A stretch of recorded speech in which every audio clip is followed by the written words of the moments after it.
Greetings, YouTubians, and welcome back to Wayne Sharp World, where today we have another Katuo on the channel to take a look at. Now, if you guys have never heard of Katuo, I have done one review on a Katuo knife before, and it was actually a really solid knife. It came in at a decent value, had good ergos, nice blade, excellent materials. It was a good one, and this one here, I think also is a very solid knife.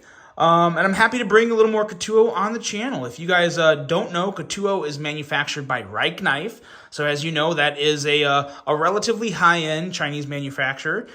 So far, they do pretty good work from what I've seen. They have also manufactured some knives for Microtech. So they have pretty good reach in the industry. And what we have here is none other than the Katuo Kamasu.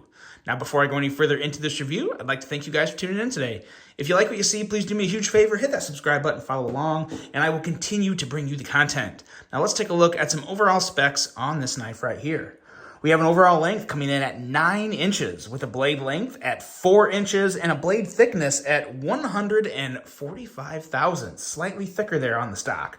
Blade material of M390. We have a reverse Tanto style blade, which I think looks great.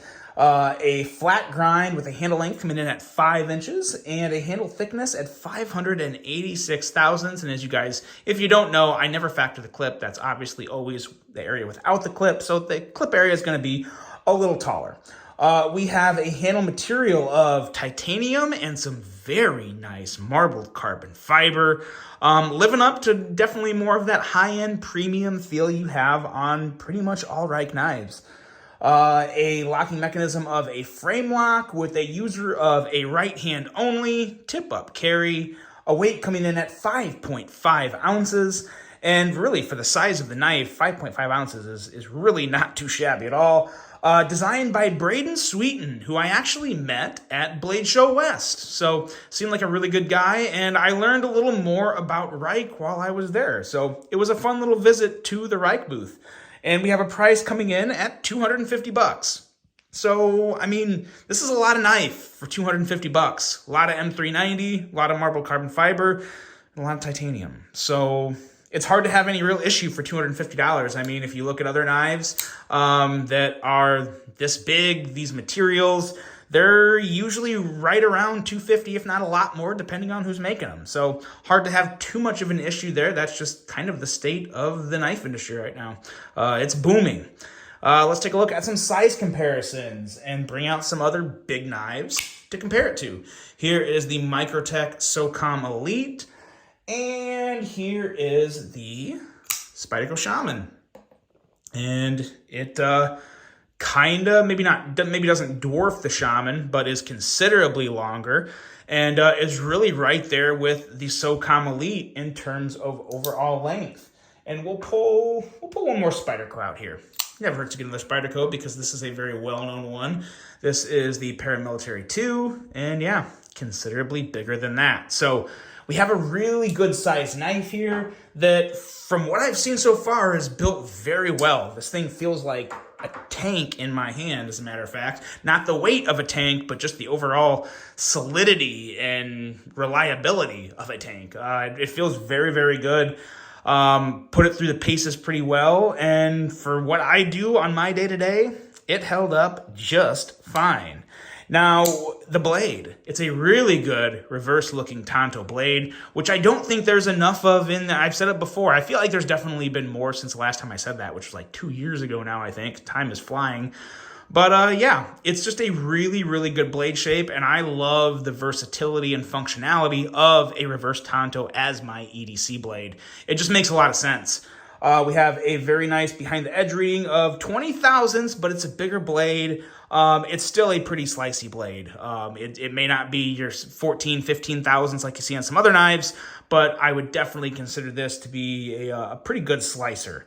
And the design is also a nod to a Japanese katana sword, which you definitely kind of get those vibes. I mean, heck, first of all, it's long enough to be a pocket sword to begin with. But yeah, the overall blade shape and design inspiration, I definitely see some katana in there. Very, very nice design. We have the stonewash grind and satin flats, which I'm always a sucker for. Always like seeing that. The stone wash will help hide some marks on the blade, and the satin just brings a little bit of extra pop to the rest of the blade.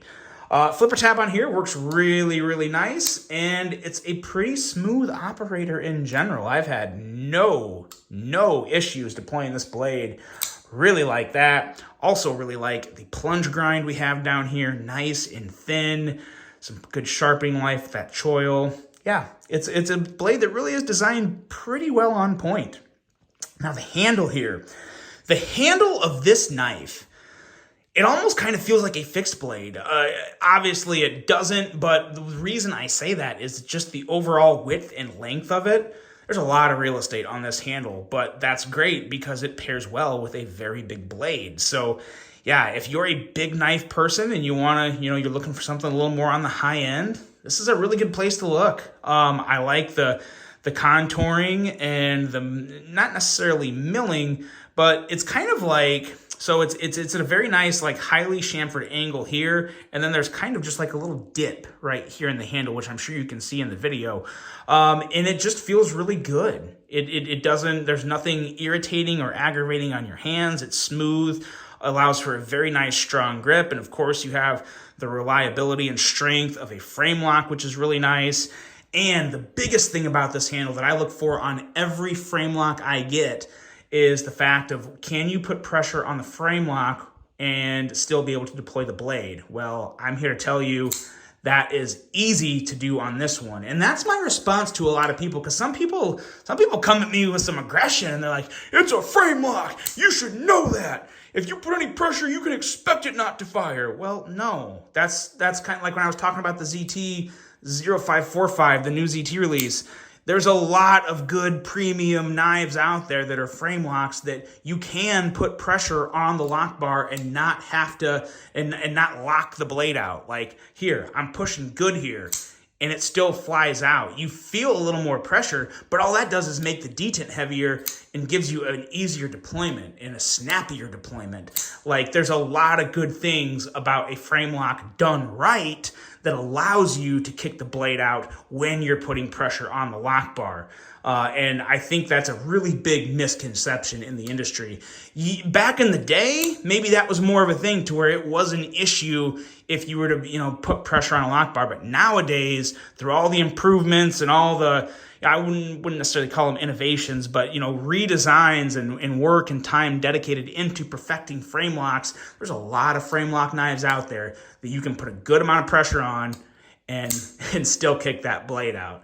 So obviously now that, it can still happen, but I'm putting a lot of pressure on there and it's working really well. One thing that I would like to see up here is a little more jimping. The reason that I failed that previous flip you just saw was a little more due to a lack of jimping up here. Again, I'll keep saying it, but I wish everything had the jimping of something like a Sencut or a Civivi, because they cover all the bases with the nice fine jimping there. So just another reason why I like to see that jimping on all my flipper tabs. But this one is still, it's not the best, but it's not bad. That's one of the very few failed flips I've had on this one. So very, very nice in terms of the action and the lack of issue with the lock bar when there's pressure applied. And yeah, the overall action is very, very smooth. You tend to have a little smoother action on the close with a big knife, just because the blade's heavier. It's simple physics. If the blade's bigger, it's heavier, and usually the pivot is about the same size, so you're not the pivot's not getting much bigger. So it's just the same weight coming down a little heavier on the pivot area. And there's nothing in the pivots. They're very smooth, no action issues whatsoever. And as you can see, blade is centered perfectly. Absolutely perfect blade centering, which you always love to see. And when you're talking $250 on a knife, you should expect it. You should absolutely expect perfect blade centering on a knife of $200 or more. If it's not perfect, I'm not saying don't buy it. I'm just saying it should be, in my opinion. But anyway, I digress. Back to this Katuo Kamasu. Really, really happy with this. I think it's another strong offering. I think you're getting a lot of knife. Like I said before, it's a big knife, 250, good materials, great ergos. I think a very attractive design and some really, really nice marbled carbon fiber. I don't think this is fat carbon, but to be honest, I don't care. It looks great. It is absolutely like this is as good a marbled carbon fiber as you can ask for, in my opinion. Looks great, feels great. Everything I look for when it comes to that type of handle material. And this is just a solid knife. I have no reason to say don't go after it if you guys want to check one out. These are available in stock, and there will be a link below to take you over to Katuo to check one out. They have some other designs there. They're really building up their lineup of knives. So I hope they continue to improve, because more competition, in my opinion, is always a good thing, as long as it's healthy competition. Which I think this is. If they're working with Microtech, they're doing something right, guys. Microtech is not going to bring on someone to make subpar knives for them. So that is that. Let me know what you think of the Katuo Kamasu, and I really hope you guys enjoyed this one. Hope you have a great rest of your day, and until the next one, I'm out.